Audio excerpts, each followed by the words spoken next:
नमस्कार, मी ईशा जगताप. हितगुजमध्ये आपलं स्वागत आहे. या विशेष कार्यक्रमातून आपण विविध आजारांविषयी थेट तज्ज्ञांकडून माहिती मिळवतो.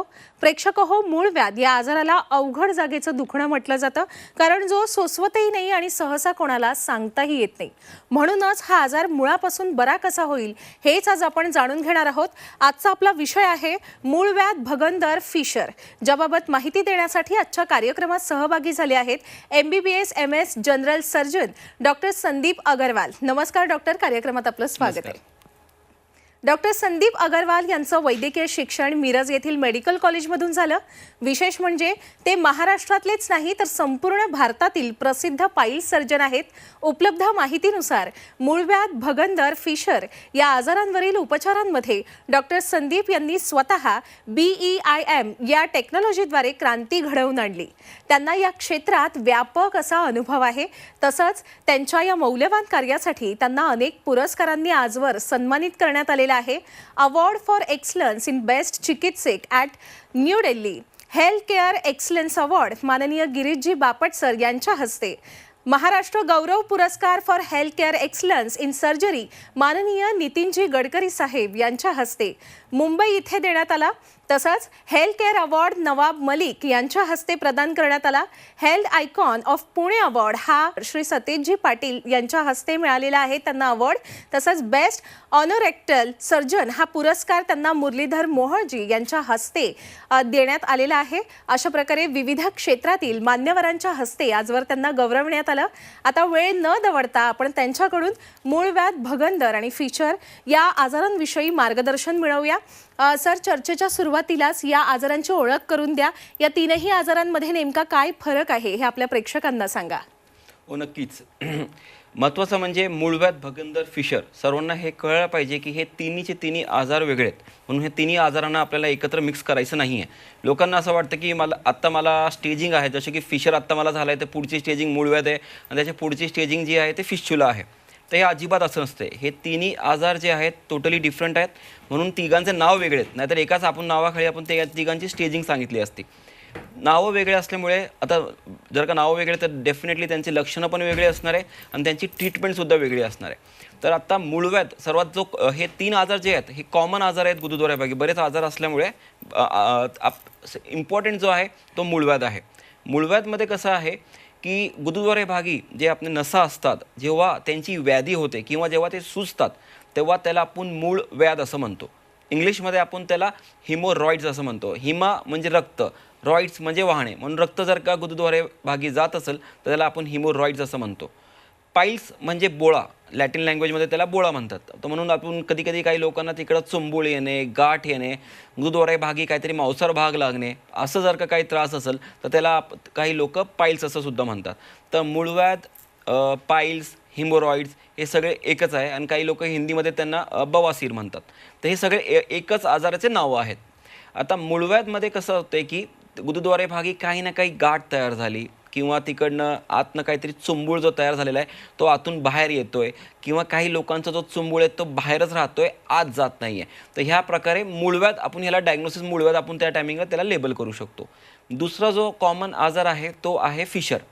फिशर म्हणजे मराठीमध्ये आपण म्हटलं तर एखादी भेग पडणे किंवा चीर पडणे. गुदद्वारे भागी एक एवढीशी छोटीशी सुद्धा जर का चीर पडली तर ती अतिशय पेनफुल असते. बरेच लोकांना ती जी चीर आहे ती भरत नाही, ती कायम चीर म्हणूनच राहते शरीरामध्ये आणि ती रोज वेदनादायक पेन, कंटिन्यूस पेन राहते. गुदद्वारे भागी मळ त्यागून आल्यानंतर अर्धा तास, 1 तास, 2 तास कंटिन्युअसली पेन असतो त्या जागेला. तर फिशरला आपण काय म्हणणार, फक्त एक छोटीशी चीर पडणे, हा फिशरचा डायग्नोसिस झाला. तिसरा जो आजार आहे तो आहे भगंदर. इंग्लिशमध्ये त्याला आपण फिस्चुला म्हणतो. भगंदर काय असतोय, गुदद्वारे भागी तिकडे काहीच सुद्धा त्रास नाही आहे, पण गुदद्वारे भागी जो आजूबाजूचा जो क्षेत्र आहे त्या क्षेत्रामध्ये एखादं बेंड येणे, पिंपल येणे, करट येणे. जेव्हा तो करट येणार तो पिकून फुटणार. तो फुटला की त्याच्यातनं जो पस आहे, मळ आहे तो सगळं बाहेर पडणार. मग त्या पेशंटला थोडंसं जरा रिलॅक्स वाटतो. तर ह्याला आपण फिस्चुला असं म्हणतो. तर फिस्चुलामध्ये पेन जो पार्ट आहे तो ज्याच्यावरती आपण जसं सीटवर बसतोय त्या जागेला पेन असणार. गुदद्वाराभागी आत काही पेन नसणार आहे त्याला. तर म्हणून फिस्चुला म्हणजे त्याच्यामध्ये त्याला ताप येणार. म्हणून त्याला एखादी बेंड गाठ आली गुदद्वारे भागीचे बाहेर त्याला आपण फिस्चुला म्हणणार. तर तिन्ही आजार वेगळे आहेत, तिन्ही आजारांची लक्षणं वेगळी आहेत, तिन्ही आजारांचा निदान करायचा जो क्रायटेरिया आहे तो वेगळा आहे आणि तिन्ही आजारांची ट्रीटमेंट टोटली पूर्णपणे डिफरंट आहे. तिनेही आजारांची लक्षणं, ट्रीटमेंट सारं काही वेगळं आहे असं आपण सांगितलं. Yeah. नेमकी काय लक्षणं जाणवतात या तीनही आजारांची, म्हणजे आपल्या शरीराला जेव्हा चाहूल लागते त्यावेळेला, आणि त्यामागे कारणं काय असतात ही आजारं होण्यामागे? सर्व लक्षणं कशी आहेत की थोडी थोडी एकमेकांना थोडीशी लक्षणं जी आहेत ते ओव्हरलॅप करतात, पण टोटली लक्षणं आपलं जर का एक थोडक्यात कोणीही मला जरी फोनवरती जरी एक कॉल केला आणि मला सांगितलं की मला हा त्रास होतोय, तरी त्याचे बोलण्याचे जे लक्षणं आहेत ते लक्षणावरनं मला सांगता येते की ह्याला काय आजार असणार आहे. जसं की मूळव्याध म्हटलं तर त्या जागेला काय असणार आहे, त्या टायमिंगला त्या गुदद्वारे जी जागा आहे आतमध्ये त्याला दुखणं असणार आहे, जळजळ झाली असणार आहे, त्याला इरिटेशन राहणार, इचिंग राहणार. समजा तो मूळव्याधची स्टेजिंग थोडीशी जर का सेकंड अँड थर्ड स्टेजला गेली असेल तर त्या टायमिंगला त्याला ब्लिडिंग होणार. आणि काही लोकांना जशी की स्टेज 3 आणि स्टेज 4 असलं की जो चुंबुळ आहे तो आतून तो बाहेर येणार. तर ही मूळव्याधची लक्षणं आहेत. आता मूळव्याधमध्ये लोक म्हणतात मला मूळव्याधची स्टेजिंग काय, तर स्टेजिंग काय असतं मूळव्याधमध्ये, स्टेज 1ला जो चुंबुळ किंवा कोंब जो असतो तो गुदद्वारे भागी आतच असतो, तो बाहेर येत नाही. स्टेज 2मध्ये तो जो चुंबुळ कोंब आहे तो बाहेर येतो आणि तो नॅचरली नैसर्गिकप्रमाणे आपोआप आत जातो. स्टेज 3मध्ये तो आतला जो कोंब आहे तो बाहेर आल्यानंतर त्याला बोटाने आत ढकलावं लागतं. स्टेज 4मध्ये आतून जो कोंब बाहेर आला त्याला ढकललं किंवा काही केलं तरी तो आत जात नाही. तर हे मूळव्याधमध्ये स्टेजिंग असते. दुसरं मूळव्याधमध्ये समजा जर का जसं जसं दिवस वाढणार किंवा जसं जसं आजाराचा जो वय, समजा आज त्याला 20व्या वर्षी त्रास सुरू झालेला आहे आणि समजा तो 25व्या वर्षात त्यांनी ट्रीटमेंट काही घेत नाही आहे आणि तसं 25व्या वर्षापर्यंत जो चुंबुळ आहे तो पूर्णपणे बाहेर येतो. आता 4-5 वर्षामध्ये एवढी स्टेजिंग त्याची पुढं गेलेली आहे. त्या टायमिंगला त्याला जो रक्त वाहणार तो जशी एखादा धार कशी लागते तशी धार लागणार त्याला ब्लिडिंगची. म्हणून मूळव्याधमध्ये रक्ताचा जो प्रमाण आहे लॉस व्हायचा तो प्रचंड प्रमाणात जास्त असणार आहे. कॉन्ट्ररी आता फिशरमध्ये बघूया. आता मूळव्याध असं मी म्हटलं की पेन असणार, फिशरमध्ये आहे की पेन जास्त प्रमाणात असणार, कारण की मळ त्यागताना ती जी चीर पडलेली आहे बरोबर ही जी जागा आहे तेव्हा ती थोडीशी जी चीर आहे ती अजून फाकली जाणार, ती म्हणून तो अजून पेन प्रमाण जास्त वाढतो. इमिजिएटली त्याला शौचास जाऊन आल्यानंतर भयंकर पेन करताना आणि जाऊन आल्यानंतर पेन फॅक्टर हा जास्त असणार आहे. बर्निंग, इचिंग हे जे फॅक्टर्स आहेत हे थोडे कमी असणार त्याला. ब्लिडिंगचा जो पार्ट आहे, आता एक छोटीशी चीर आहे, त्या चीरमधनं जास्त रक्त बाहेर पडणार नाही, म्हणजे म्हणून त्याला 1-2 ड्रॉप कदाचित रक्त पडू शकतात किंवा जो मळ आहे त्याला चिटकून रक्त बाहेर येऊ शकतं. तर म्हणून फिशरमध्ये आपल्याला लक्षात येतोय की ब्लिडिंगचं जर का कोणी सांगितलं की मला ब्लिडिंग एकदम फार जास्त आहे तर तो फिशर नाही, डेफिनेटली मूळ व्याधमधनं ब्लिडिंग आहे. हा लक्षणं झाली फिशरची. तर फिशरमध्ये अगेन बसताना वगैरे थोडंफार पेन असणार, मळ त्यागून आल्यानंतर 2-3 तास इरिटेशन, ते सगळं गोष्टी त्याला त्रास असणारच आहे. दुपारनंतर मूळव्याध आणि फिशरचे पेशंटला दुपारनंतर कम्फर्टेबल वाटतो, कारण की बराच वेळ ती सूज जी आहे ती नैसर्गिकप्रमाणे उतरली असते. दुपारनंतर परत पेशंट फील्स की आता आपल्याला काही त्रास नाही आहे. पण परत संध्याकाळी जर का त्याला परत शौचास जायला लागलं की अगेन ती सायकल सेम रिपीट होणार. परत 4-5 तास असं जाणार, इरिटेशन होणार, काही लोकांना रात्री झोप लागणार नाही, काही लोकांना सकाळी उठले की ते शौचासच होणार नाही किंवा 1-1 तास बसावं लागणार. तर हे दोन्ही मूळव्याध आणि भगंदरमध्ये हे दोन्ही सिम्पटम्स, हे दोघांचे लक्षणं अशी असणार आहे. फिस्चुला आता तिसरं जो आहे, फिस्चुलाचा जसं मी सांगितलं गुदद्वारे भागी आत काही त्रास नसणार. मग कुठं असणार आहे त्रास हा, जसं की शेजारी असणार. गुदद्वारे भागी जो आहे तो क्षेत्र, जसं आपण घड्याळ एक समजा आपण केलं 12 o'clock, 1 o'clock, 6 o'clock, 9 o'clock, परत 12 o'clock, ते घड्याळप्रमाणे हे जे काय घड्याळचे जे काटे असतात त्या प्रमाणात त्याला कुठेही एखादं बेंड येणं, छिद्र तयार होणं हे त्रास असू शकते. तो जो करट असणार तो पहिलं पिकणार, तो पिकला की तो फुटणार, तो फुटला की पेशंटला बरं वाटणार. पण इथंच आजार संपत नाही हा, फक्त आज आपण बरं झालेलो आहे. तो जो बेंड तयार होऊन जो फुटलेला आहे त्याचं एक छोटंसं तोंड राहणार आणि त्याच्यातून काही ना काही येणाऱ्या दिवसामध्ये ते पाझरत राहणार, त्यालाच आपण फिस्चुला म्हणतो. आणि समजा तो भरला तरी ती सायकल 2-3 महिन्यांनी परत रिपीट होणार. ह्याला काय करायला लागणार की ते जो मळ किंवा त्याच्यातनं ती घाण जी काय येते, मग त्याला समजा जो तेव्हा पिकला की त्याला पेशंटला दुखणं, वेदना अतिशय जास्त असणार. भगंदरचा जो पेशंट तो म्हणणार मला 2 दिवसापूर्वी तर मी एकदम छान होतो आणि आत्ता 2 दिवसात झालेलं आहे. तेच पाईल्स अँड फिशरचा जो पेशंट असतो तो म्हणणार बरेच वर्षापासून मला त्रास होते.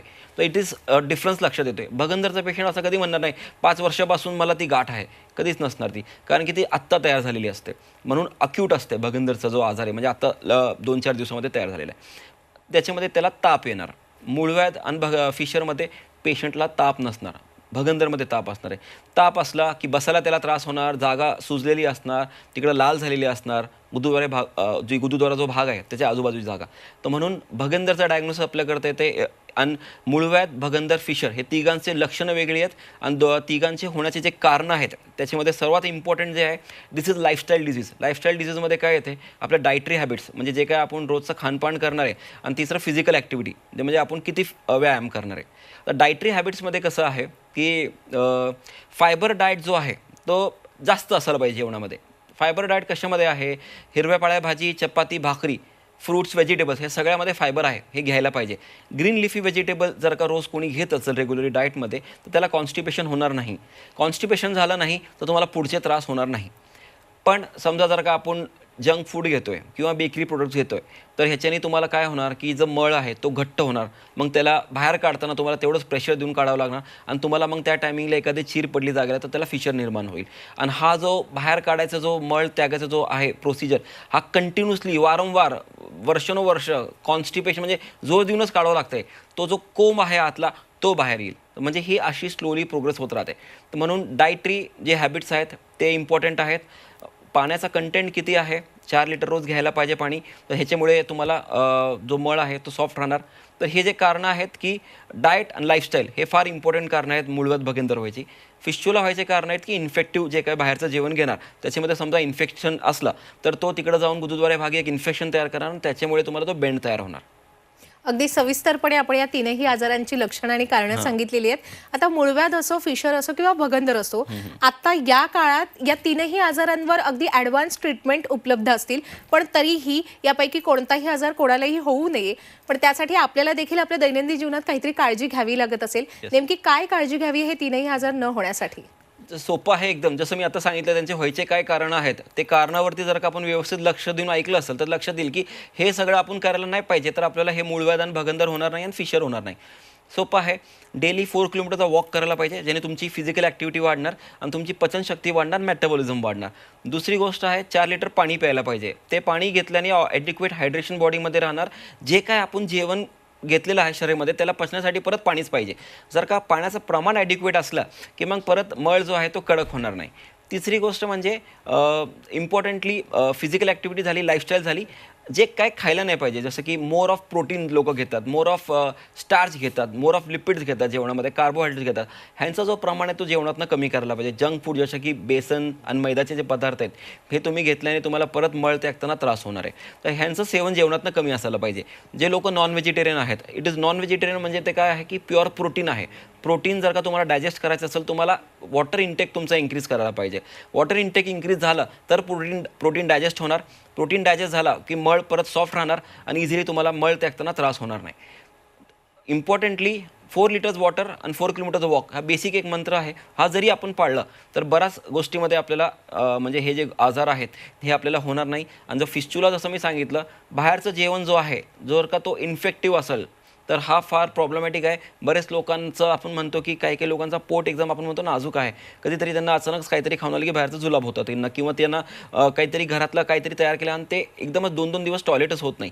असल्या लोकांना फिस्चुला होण्याचे चान्सेस वाढून जातात. म्हणून हायजीन जो आहे आपलं जेवायचा तो एकदम छान असायला पाहिजे. बाहेरचं जो जेवण आहे तो कमी ठेवायला पाहिजे. घरातलं जेवणवरती जास्त भार द्यायला पाहिजे. आणि ज्यांना समजा सारखं जुलाब होत असेल त्यांनी उकळून गार केलेलं पाणी प्यायला पाहिजे, जेणेकरून तो इन्फेक्शन पोटाचा बसणार नाही आणि त्यांना भगंदर होणार नाही. अगदीच. आणि डॉक्टर, आपण मगाशी जे काही लक्षणं सांगितली ते सुद्धा आपल्या प्रेक्षकांनी ऐकलीच असतील. सो यापैकी कोणतंही जर लक्षण जाणवलं तर नेमक्या कोणत्या तपासण्या कराव्या तीनही आजारांसाठी सविस्तरपणे सांगा. सर्वात पहिलं हे जसं मी सांगितलं की निदान झाल्याशिवाय ट्रीटमेंट करू शकत नाही. पेशंट म्हणतो, पेशंटला माझ्याकडे आले की बरेच लोक आले की पहिलं म्हणतात मला मूळव्याध आहे, किंवा बरेच पेशंट येऊन म्हणतात की नाही डॉक्टर मला फिशर झालेला आहे. असं नाही, तुम्हाला त्याचं निदान व्हायला पाहिजे. नुसतं काय होतं की कॉमनली ते शब्द लोक एकमेकांना सांगत राहतात, नाही बाबा मूळव्याध झाला, काहीतरी गुदद्वारे भागी झाला की मूळव्याध झाला. असं नाही. तुम्ही निदान करणं का गरजेचं आहे. जर का निदान योग्य असेल तरच ट्रीटमेंट योग्य असणार, आणि ट्रीटमेंट योग्य झाली तरच पेशंट पूर्णपणे बरं होणार. आता हे जे तिन्ही जे आजार आहेत यांचे बेसिक तपासण्या असतात. ते तुम्ही एक तज्ज्ञ डॉक्टरकडे गेलात तर बेसिक तपासणी आता आजच्या काळामध्ये जे आहे ते जिथं मी यूज करतोय व्हिडिओ प्रोक्टोस्कोपी. व्हिडिओ प्रोक्टोस्कोपी एक अशी गोष्ट आहे ज्याच्यामध्ये गुदद्वारे भागी एक दुर्बीण टाकण्यात येते आणि ते OPD प्रोसिजर आहे, त्याला काही लागत नाही ॲनेस्थेशिया वगैरे काही नाही, 2 मिनिटाचं काम असतं. ते टाकल्या जसे दुर्बीण टाकली गुदद्वारे भागी, इमिजिएटली आतला जो पिक्चर आहे तो आपल्याला कम्प्युटरवर दिसतो. त्याच्यातनं आपल्याला इमिजिएटली माहीत पडतो की हा पेशंटला फिशर झालेला आहे का ह्या पेशंटला मूळव्याध झालेला आहे. तर म्हणजे एक छोटीशी टेस्ट आहे व्हिडिओ प्रोक्टोस्कोपी. त्याच्यातनं कुठलीही समजा गुदद्वारे भागी एखादा कोंब तो पण आपल्या लक्षात येणार, एखादी गाठ झाली असेल ती पण लक्षात येणार. तिसरा जो पार्ट आहे फिश्चुला. फिश्चुलाचा बऱ्याच वेळा आपल्याला तोंड आजूबाजूला दिसतो, तो बऱ्याच त्याला लो लाईंग फिश्चुला आपण म्हणतो. त्यासाठी आपल्याला इंटरनली आपण बोट घालून जर का चेक केलं तर बाहेरचा जो तोंड दिसतो त्याचा आतला जो इंटरनल ओपनिंग ज्याला म्हणतो ते पण आपल्याला पाल्पेट करता येते. म्हणून मॅन्युअली ते काम होऊन जाते. आणि काही लोकांचा कॉम्प्लिकेटेड फिश्चुला असं वाटलं आपल्याला की आपण त्याचा MRI म्हणून एक तपासणी असते, ती केली की आपल्याला भगंदरचा जो मार्ग आहे कुठल्या दिशेने आलेला आहे, कुठल्या दिशेला तो चाललेला आहे, तो मार्ग बघण्यासाठी आपल्याला MRIची तपासणी लागते. तर काही लोकांना ते MRI करायला लागते. इम्पॉर्टंटली सेल्फ डायग्नोसिस करू नका, तज्ञ डॉक्टरकडे डायग्नोसिस करा, जेणेकरून प्रॉपर तुमचा डायग्नोसिस होईल, त्याच्यावरती प्रॉपर उपचार होईल. म्हणून हे बेसिक टेस्ट आहेत. कुठल्याही तज्ञ सर्जनकडे गेलात तर हे बेसिकली हे टेस्ट करतात आणि हे केलं तुम्ही तर तुम्हाला इमिजिएटली तुमचा डायग्नोसिस होऊन जाईल. अगदीच. मी आपली ओळख जेव्हा प्रेक्षकांना करून दिली तेव्हा सांगितलं की आपण BEIM या टेक्नॉलॉजीद्वारे क्रांती घडवून आणली या तीनही आजारांच्या उपचारांमध्ये. ही टेक्नॉलॉजी नेमकी काय आहे, काय सांगाल डॉक्टर? BEIM ही सर्वात लेटेस्ट टेक्नॉलॉजी आहे ज्याच्यावरती आपण मूळव्याध, भगंदर, फिशर याच्यावरती उपचार करू शकतो. ही एक टेक्नॉलॉजी म्हणजे एक मशीन आहे, biological electrical impedance auto measurement. ह्या मशीनचं काय काम आहे, गुदद्वारे भागी जे काय आपल्याला कोंब चुंबूळ तयार झालेला आहे ते चुंबुळला पूर्णपणे नष्ट करून टाकणे हा काम या मशीनचं आहे. ही मशीन कुठल्या प्रकारे काम करते की ते जो कोंब आहे ह्याचे जेव्हा किरणं त्या कोंबवर पडतात, तो जो कोंब कशाने तयार झालेला तर रक्तवाहिनीचा कोंब आहे, तो रक्तवाहिनीचा कोंब त्याच्यातलं रक्त पूर्णपणे ड्राय करून टाकणार, वेपोराईज करून टाकणार आणि ती रक्तवाहिनी पूर्णपणे नष्ट करून टाकणार. जेव्हा ती रक्तवाहिनी नष्ट होऊन गेली असणार आहे तेव्हा एक बीप वाजणार, त्यालाच आपण ऑटो मेजरमेंट असं म्हणतो. म्हणून एका कोंबला हार्डली त्याला 1 ते 1.5 मिनटं 2 मिनटामध्ये एक कोंब पूर्णपणे डिझॉल्व्ह होऊन जातोय. तर म्हणून त्याला ऑटो मेजरमेंट आपण म्हणतो. ऑटो मेजरमेंट कशाचा आहे, मशीनचा आणि आपल्या बॉडीचा. जेव्हा तो संतुलन मॅच होऊन जातोय तेव्हा ते ऑटोमॅटिकली ती मेजर करते आणि बीप देते, जेणेकरून एक्स्ट्रा त्याला डिस्ट्रॉय करायची काही गरज नाही आहे. तर म्हणून बीम टेक्नॉलॉजी ही एक अशी टेक्नॉलॉजी आहे ती मूळपासून तो जो मूळव्याध आहे त्याला मूळपासून त्याला नष्ट करून टाकणे हा प्रोसिजर आहे. 10 मिनिटाचा प्रोसिजर आहे, त्यात कुठल्याही प्रकारचा टाका पडत नाही, चिरफाड होत नाही, कुठली जखम होत नाही. म्हणून तुम्हाला रोज ड्रेसिंग मलमपट्टी वगैरे करायची गरज पडत नाही, बेड रेस्ट करायची गरज पडत नाही. एकदा मूळपासून तो जर का कोंब नष्ट झाला की जागा पूर्णपणे सील होऊन जाते आणि परत मूळव्याध होण्याची शक्यता होत नाही. त्याच्यामध्ये कोंब जो आहे तो ज्या दिवशी प्रोसिजर केलं जातो त्याच्याच ज्या दिवशी परत म्हणजे समजा तो पेशंट परत मळ त्यागाला गुदद्वारे बाकी तो त्यांनी जेव्हा मळ त्यागायला जातो टॉयलेटला तेव्हा तो जो चुंबूळ बाहेर येत होता इमिजिएटली तो यायचं बंद होऊन जाते. त्याचा अर्थ आपल्या लक्षात येतो की हा त्या टायमिंगला चुंबूळ पूर्णपणे नष्ट झालेला आहे. डोळ्यासमोरच 2 मिनिटामध्ये एक कोंब म्हणजे एका जसे आपल्या हाताला बोटं 5 असतात, गुदद्वारे भागी कोंब 3च असतात. कोणी म्हणतात 4 कोंब 5 कोंब नसतात, कधीच 3च कोंब असतात. 3ही कोंब करायला एक 7 ते 8 मिनिटामध्ये ते प्रोसिजर होऊन जाते. तर म्हणून टार्गेट ओरिएंटेड ट्रीटमेंट आहे, स्टेज 3 स्टेज 4ला उपयोगी धरणारी ट्रीटमेंट आहे, जेणेकरून जे मोठे चुंबूळ असतात त्यांच्यासाठी फार उपयोगी आहे आणि मूळपासून क्लिअर करून टाकते. म्हणून एक 10 मिनिटातच पेशंट ऑलमोस्ट ह्याच्यातून बाहेर पडून जाते. आपण सांगितलं बीमद्वारे मुळापासून मूळव्याध हा नष्ट होतो. बऱ्याचदा ना असं होतं की रुग्णांचा मूळव्याध पूर्णपणे बरा झालाय पण काही वर्षांनंतर त्यांना पुन्हा त्रास व्हायला सुरुवात होती. मग खरंच मूळव्याध, फिशर किंवा जे दुसरा आजार आहे तीनही आजार मुळापासून खरंच बरे होऊ शकतात का? हो, आता हेच आहे, हा जो मिथ आहे. काय मिथ आहे की मूळव्याध परत होतो. काय होतं बऱ्याच वेळा बरेच लोकांना बाहेर काहीतरी कोंब लागत असतो किंवा काहीतरी गाठ लागत असते. बरेच डॉक्टरकडे गेल्यानंतर ते काय करतात, वरचे वर जो आहे त्याला क्लिअर करून टाकतात.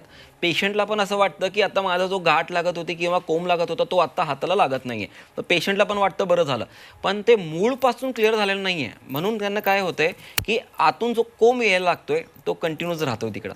म्हणून असं वाटतं की अरे मी तर बरं झालो होतो, आता परत मला यायला लागलेलं आहे. तो मूळपासून क्लिअर झाला नाही आहे, म्हणून तुम्हाला असं वाटतंय की मूळव्याध तुम्हाला जो आहे तो परत होतोय. एकदा जर का मूळपासून ती गोष्ट क्लिअर केली तर तो परत होणार नाही, एवढं खात्रीशी तुम्हाला सांगू शकतो मी. अगदीच. डॉक्टर, आपण काय सल्ला द्याल की म्हणजे काही रुग्ण मूळव्याध बरा करण्यासाठी आयुर्वेदाचा आधार घेतात, आयुर्वेदिक ट्रीटमेंट कराव्या की कोणती ट्रीटमेंट करावी? मी ॲलोपॅथी डॉक्टर आहेत. ज्यांना आयुर्वेदिक ट्रीटमेंट करायची त्यांनी तज्ज्ञ लोकांकडनं ट्रीटमेंट करावं, फक्त हेच मी सल्ला देतो. कुठलीही पॅथी वापरा, पण कुठल्याही पॅथीमध्ये एक लिमिट असायला पाहिजे. आता समजा तुम्ही ॲलोपॅथीमध्ये तुम्ही घेताय, आता तुम्ही माझ्याकडं लोक येतात, मला म्हणतात की आम्हाला ऑपरेशन नाही करायचं, काही काही लोक म्हणतात.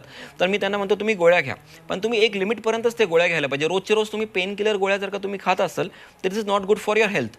किंवा तुम्ही कुठल्याही आयुर्वेदिक डॉक्टरकडे गेलात, त्याची एक समय असायला पाहिजे, एक लिमिट असायला पाहिजे की 1 महिन्यात तुम्ही बरे होणार, 2 महिन्यात बरे होणार.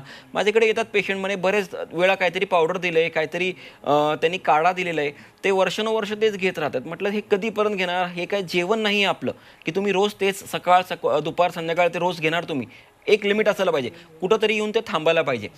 थोडे दिवस ट्रीटमेंट करायला पाहिजे, त्याच्यातून तुम्ही बरं झालात तर it is well and good. I am also happy, patient is also happy की तुम्ही कुठली पॅथी वापरा. पण तुम्ही कंटिन्यूस वारंवार ते वापरत राहताय पण तुम्ही त्याच्यातून बरे होत नाही, दिस इज नॉट गुड. सो आयुर्वेदिक का ॲलोपॅथिक पेशंटनी ठरवावं. मी ॲलोपॅथिक डॉक्टर आहे, मी ॲलोपॅथिकद्वारे ट्रीटमेंट करतो. इन्स्टंट जो काम आहे तो त्याच टायमिंगला तो कोंब क्लिअर व्हायला पाहिजे, म्हणून ह्यासाठी वर्षानुवर्ष औषधं वगैरे काही खायची गरज पडत नाही ॲलोपॅथीमध्ये. आणि जर का तुम्ही प्रोसिजर नाही करायचं म्हटलं तर तुम्ही पेन किलर्सवरती जर का ह्याला ढकलत असेल, this is not good for your health. अगदीच डॉक्टर, आज आपण या ठिकाणी उपस्थित राहिलात आणि आम्हाला एवढं मोलाचं मार्गदर्शन केलं, त्याबद्दल मी आपले मनापासून आभार व्यक्त करते. धन्यवाद. धन्यवाद. नमस्कार. प्रेक्षक हो, आपल्याला जर डॉक्टरांकडून मार्गदर्शन हवं असेल, त्यांच्याकडून ट्रीटमेंट करून घ्यायची असेल तर स्क्रीनवर दिलेल्या संपर्क क्रमांकावर नक्कीच आपण संपर्क साधू शकता. आता वेळ झालेली आहे इथेच थांबण्याची. ताज्या घडामोडींसाठी पाहत रहा झी 24 तास.